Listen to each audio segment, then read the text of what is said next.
Hello again, ladies and gents, and welcome back to this sporting special of Football and Facts with myself and Rickie Lambert and Matt Le Tissier, the great Southampton and Liverpool, England legends that they are. They're joining us today. We're minus one player. He's getting some treatment in the restroom in that for all the fines he's having to pay out, Mr. Joey Barton. He couldn't join us today, but we wanted to get together just to talk to you guys about this up and coming live event that we're doing in Eastleigh, Southampton on the 16th of September, which is called Football and Facts. So, we really want to come and talk about the beautiful game itself and how it correlates with ongoing world events, the guys' experience within the game, and obviously their own experiences of the last few years and what it's actually been like for them in correlation with the sport. Well, welcome to the show, Mr. Lambert and Mr. Latiz. Hey Jay, all good, mate? Brilliant. Hey Jay, nice to see you, mate. Nice to see you, Matt. You too, mate. This is great for the people that have kind of like seen that we've got the actual event out there, and why I really wanted to get a recording and some content together so people can actually understand what the actual event is actually all about. It's called Football and Facts, obviously because you three guys are obviously ex-pros. But when we'll talk about the facts stuff, is that the three of you, obviously, what you've got in common is, you spoke your mind very much from from a heart space, because you care and you're passionate, and you can totally tell that those skills and attributions from the football field, like, have obviously been for this time, because you've been very, very vocal in like what you're saying about stuff. You haven't been screaming and shouting your version of the truth down people's throats. You've been screaming and shouting like a lot of us, like there's stuff out there that is trying to harm people, not just a thing, lots of things, and people are living through that right now and waking up to that right now and have done over the last 4 years. And a big percentage has been to wake people up to a lot of what's been going on. Obviously, me and Matt did a live show in 2022, in April, so over 2 years ago, and just the attacks you were getting from the media then, Matt. I mean, thinking back till now, and it was about a year ago you did an event in the Concord Club where we're hosting it, and I can tell you now it was, and obviously Rickie, you were there as well. It was such a pleasure for me to see the whole crowd there, like singing your name when you came on, like within the space of just over a year. That whole difference in the reception people were giving you was like pretty amazing, because it was a battle to get people to our first talk in April 2022, wasn't it? Yeah, I mean, I got to be honest.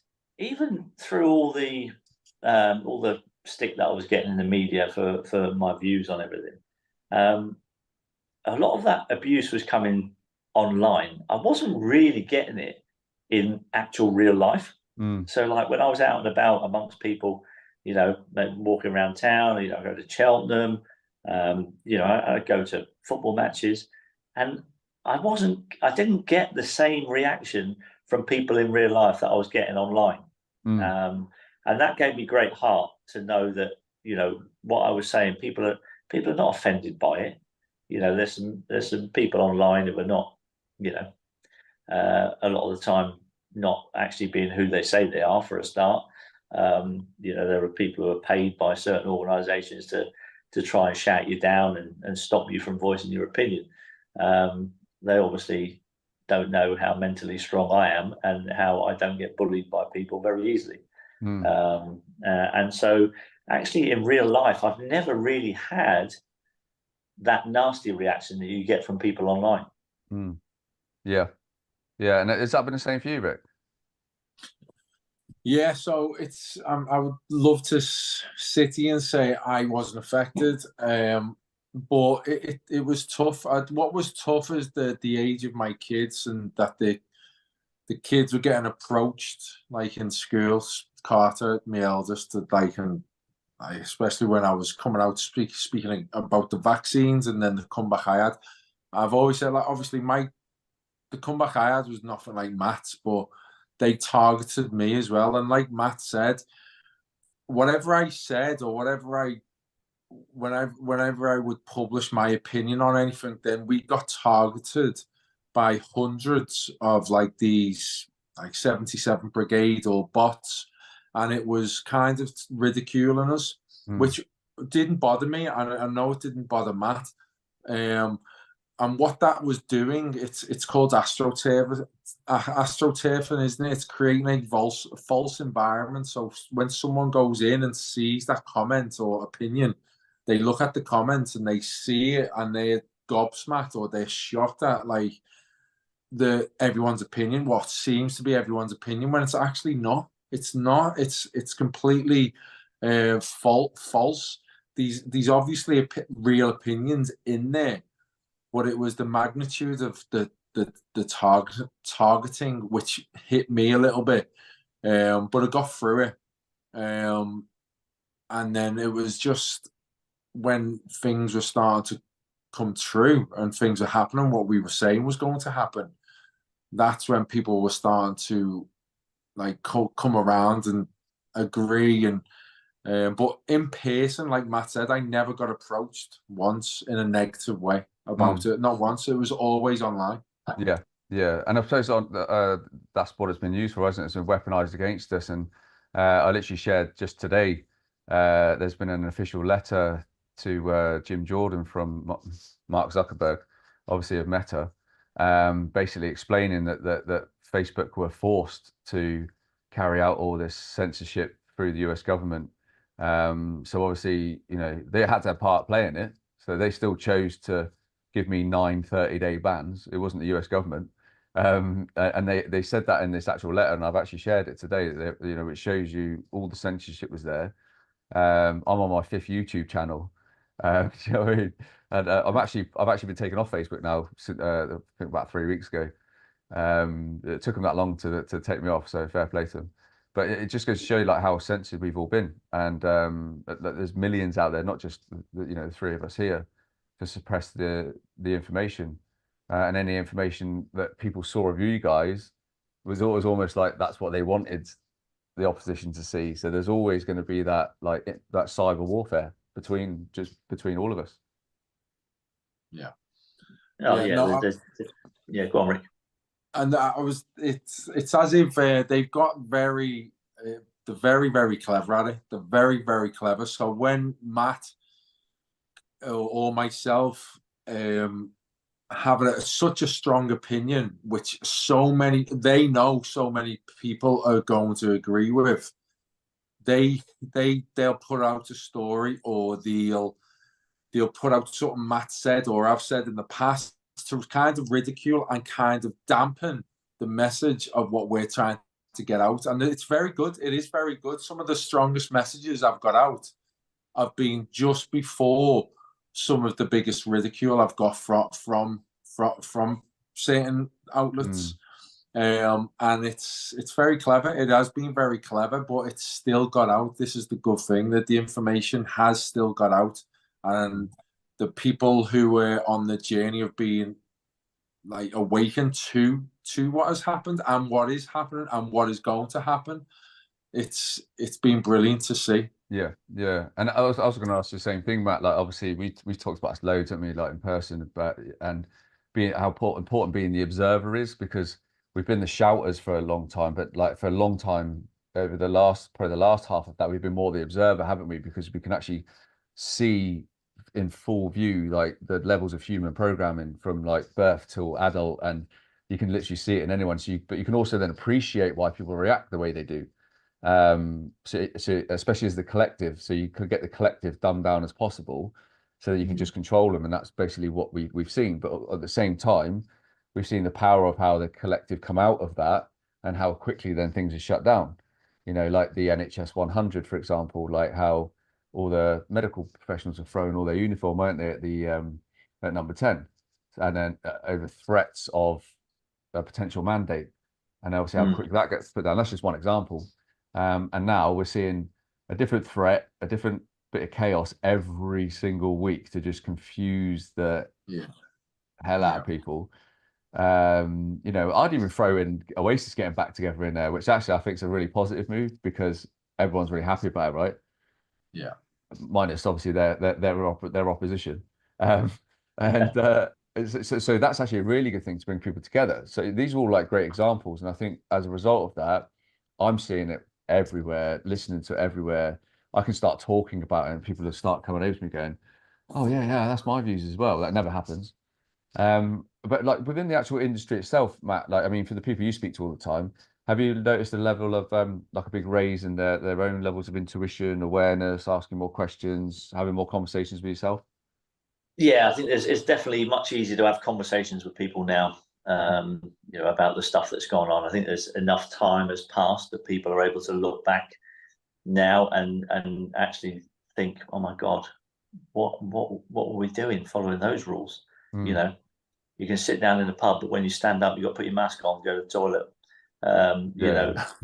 All that kind of stuff. And a lot of people now are kind of just going, oh, well, actually, blimey, yeah, when we look back at it now, oh, that was a bit stupid, wasn't it? Yeah. And They I laugh definitely about do it. that much more. Yeah, and they laugh about it, which is good because it's important to have like this humility in it. And like I mentioned a few times, my mum has got a pub down in Dorset, and they laugh and joke about some of the stupid rules that they had to implement all the time. And she's always gripping people for reading newspapers now, like, and doesn't allow the news to be on in the pub downstairs and all that kind of stuff. So it's all slowly kind of like improved, but as we say all the time to people, like it's not us berating decisions you make. People need to have those experiences, don't they? Because for a large percentage of people, that for this last 4 year period has been for them to awaken them to all the stuff that we're all seeing now. Otherwise, they wouldn't have come out or be able to punch through, and that includes having the shots. So anybody watching and listening, there's no divide. It's like everyone's made the decision that they made based on what they thought was right at that time. Yeah, So there's yeah. no judgment. You know what I mean? Yeah. It's literally like, what are you doing now to understand that that was actually for you and what you do next? And that's what we kind of talk about all the time, isn't it? Now, when we don't ram it down people's throats because you're just going to put people into fear, and that was the whole point. Yeah. But The world has never seen anything like it. That Yeah. kind of manipulation and pressure of losing everything, your job. It's never been seen before, or not in our generation anyway. So it was always going to trap the majority of people and into taking the ultimate, which was injecting an untested, well, at best, an untested vaccine into your system. Where I think now what it has been tested and they knew exactly what was in it. That was the ultimate for me, and that would have took me. It would have took me, but I was kind of awake to these kind of small group of elites. I hate calling them elites, like globalists who are trying to prepare the next generation to keep control of the system that they've created around us. They're preparing us for the next century, the next generation of control. And this is the move. This is the transfer now of their power. They're going from the old to the new, and we're going through it. This is what it is, and it's they know it's the period where most people are going to come awake to it. And all we're doing is that we're trying to point a finger to what is actually happening, and hopefully enough people get awake to it to stop it. Yeah, absolutely. I think just a very simple analogy is like we've been very aware of where this minefield is within this multifaceted war, because it's not just like people think of war as bombs and bullets. It's not. It's like that is like what you're led to believe through more movies and people in the military. But we're getting attacked emotionally, financially, physically, mentally, spiritually, like everything you can imagine. Most of the country are like so close to the breadline now, more than ever. Again, another thing in our generations because of that, which brings on this stress. And you guys know, you only have to walk through any town centre now, and especially the guys in that, they just looked hammered, don't they? They just looked sick, tired, stressed. All walking. Town centres look sick, tired, and stressed. Yeah, and it's all by design, isn't it? Like, and now everyone feels like they just live in this little ugly world. So I guess like what we've been showing people is like, look, there's this minefield out there within this war. There's all the mines, you know, you've got everything from the WEF to the WHO to your local council to your social services. They're all the mines. We're showing you where the mines are. If you still choose to step on a mine, ouch. You know, we kind of did warn, and that's all we've been doing, isn't it? Really, with this. And I remember back to our event, Matt, in April 2022, and there was a few paper articles the week before, which actually helped us with the show because people were suddenly like paraphrasing what Matt was saying. He's like, yeah, there's some truth to that. So suddenly all these people started wanting to come to hear what he had to say, which was quite good. But at that point, you had everything from obviously still in the C-19 nonsense to the Ukraine stuff to all that kind of stuff. And I remember you didn't say anything. You literally just said they're using like reusing old footage from old movies. So just watch what the media's actually putting out there, then make a decision. That's all you said, or something along those lines, wasn't it? I've always the messages that I've put out, I've always just been trying to warn people. That's all I'm doing. You know, I have an idea of what might be happening, and I've always said to people, you know, I might be wrong. I might be wrong, but listen to what I'm saying. Take a look at the evidence for yourself, and then listen to your own gut and see if it makes sense to you. And that's a lot of what I've been saying is all been about that, because one of the things that I hated during 2020 was the fact that we were only fed one side of the story the whole time, and people would just have this propaganda 24/7 rammed down their throats about COVID-19. And you know, I was listening to other people who were being censored, you know, banned off social media, experts in their fields, and I was listening to them, and they weren't allowed to get their voices out there, helping them to get their points across and to try and help the people to have, you know, the other side of the story, so they can make up their own mind who they think is telling the truth. And that's all my crusade really has been about for the last 4 years. Yeah, but and it's been, well, personally, it's been great seeing it grow and the change, which is, you know, amazing. And every time we have conversations about it all, there's always different people within your life that like coming around or asking you questions and stuff like that. And I think that's safe to say a lot of people watching and viewing and listening will feel the same now, you know. But I think what's important is there's a lot of people there who are like, no, not me. Everyone in my family is still fast asleep and stuff like that.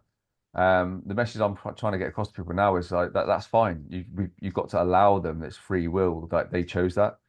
So like we've just got to work on ourselves. And I think like the three of us have done that. And you know, Joey's done that with his Twitter following.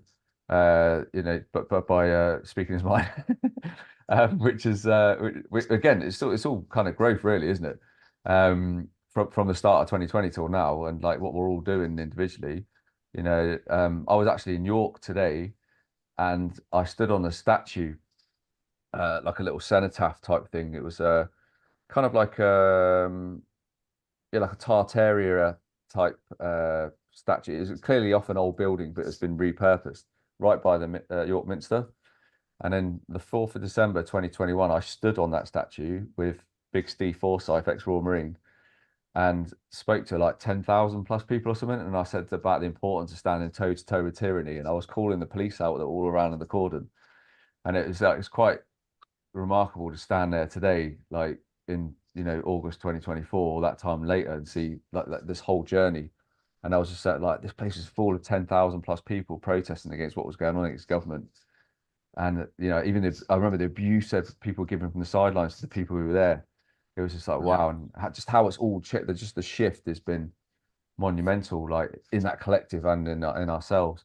And did you feel for you, Rick, that's something like, you know, do you feel that within yourself that by kind of spending less time shaking people, why can't you see what I can see, but like do the inner work, like it's been a big impact on you and your surroundings? Massively. And it's helped me deal with all scenarios that might happen, because all I could see was the end agenda if they do what they're trying to do, and that's all I was focused on, and it was affecting me. But now I'm, like I said, I've gone on an inward journey over the last few years, and it's been, I'll be honest, it's been one of the best things that I've ever been on, but it's been by far the toughest thing. It's yeah, I've lost 90% of the people who I was close to in 2020. I'm no longer close to 90% of them, which it's been incredible, and I've been finding out more about myself, all the things that I've done wrong in the past, and how to be a better person in the future. It's helped me with a lot of things. But going back to the protest that you was talking about, then people must be looking at the messages coming from the government and Keir Starmer at the minute, and they must be terrified, because basically what they're trying to do is that they know what implementations they've got planned for us in the future, and they're trying to send out a message pre what they're doing to stop exactly what you've just been talking about them, because they know the majority, these are a larger majority now awake to what they're doing, and the protest this time is going to be in the millions, not the thousands. It's going to be in the millions to stop this happening. So what they're trying to do, they're creating fear now, like really deep lying fear, and they're trying to subconsciously tell people to not even try. Don't even think about protesting. Don't even think about going to the streets and trying to stop what's happening, because you're going to go to jail for 150,000 years. Yeah. And you're going to get fined £20 million, and we'll find a way that you're going to pay it. And this is what they're doing. They are implementing this fear so deep that people will think, fuck that, I'm not doing it, not a chance.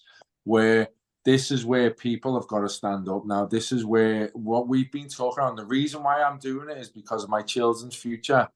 That's the only reason I'm doing it. This is it. This is like, we're going through this transition now that they're gonna get us into this digital system. They're gonna get us into this social credit system. Vaccination passport will be a part of it. It's now that we have to stop this from happening. It's not in 5 years' time, because it'll be implemented in 5 years' time. It is the next year. It's the next few months. It's the next year. It's a very important time in our children's future, and every generation after our children's future. Yeah. It's now what needs to which will decide it. Now these are enough awake. It's just, are these awakened souls going to speak out? Are they going to stand together?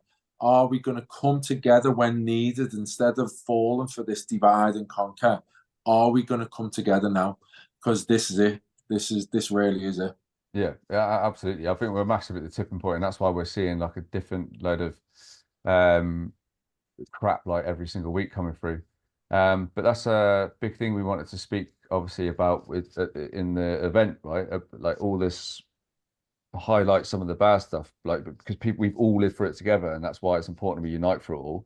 But also what we can do together, everyone in the room and watching online. Like, that's why it's so important, I think, this event, because we can bring the unity of sport, the love for sport and coming together, and put that back into what we should be anyway, which is communities and families and wider families, because it's all been split up like completely across the board. Yes. As part of that dark agenda. Matt, obviously you've done an event there before, Matt. Just quickly, I know you've got to go. Monday, the 16th of September, the Concord Club, Eastleigh, where we're going to be holding our live event, the three of us plus Jerry Barton, Football and Facts. Just give the viewers and listeners, for the people who come on the night, obviously, because you know the venue well, the atmosphere and stuff like that. What can they look forward to? Well, it's a cracking venue, first and foremost, and you're going to get a lot of honesty from good people who have just got the best of humanity at heart. And I think that's the most important message I want to put out.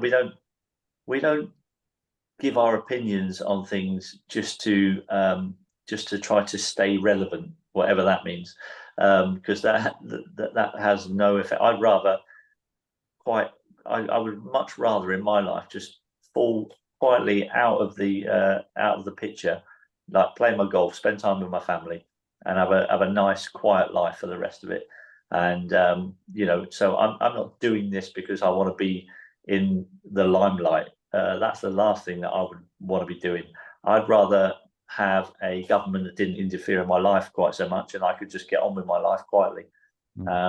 And so the only reason I'm doing it is to, as Rickie said before, is to try to make a better life for the next generations. Simple as that.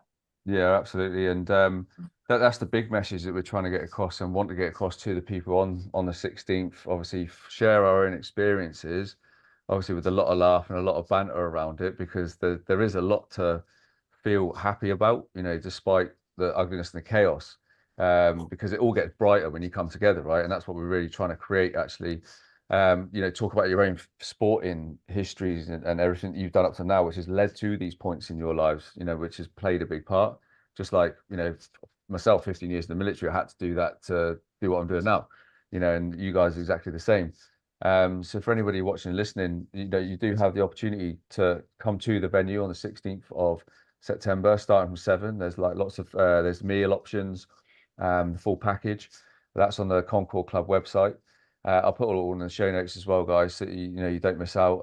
But if you can't get there, if you're up north or you're abroad, but you really want to tune in, you can do from about 8:30 on the evening through a live streaming link. Again, links will be in the show notes through my website, mrajroberts.com. So again, you know, you can still be part of that, learn a thing or two with some humor around it, and every single person walks away in a much more vibrant place and actually better understanding maybe into where they take things in their future for their children, because you're absolutely both right. Same for myself, very passionate about this. This is absolutely for our kids, because they're the ones that are under constant attack. They're the gifted ones. They're the next generation that's going to build and create. And we're here to fuck shit up, basically, to like create that space for them. So anybody that gets involved on the night, you're going to be a big part of that. Cool. But thank you very much, guys, for joining me tonight. We look forward to hopefully seeing loads of you. We're going to see a full house on the 16th of September in Eastleigh, Southampton. And get your tickets online, guys, via the links below. But from me, Rickie, Matt, thanks, guys, for coming on. Really appreciate it. And I'll see all you next time on the AJ Roberts Show. Much love.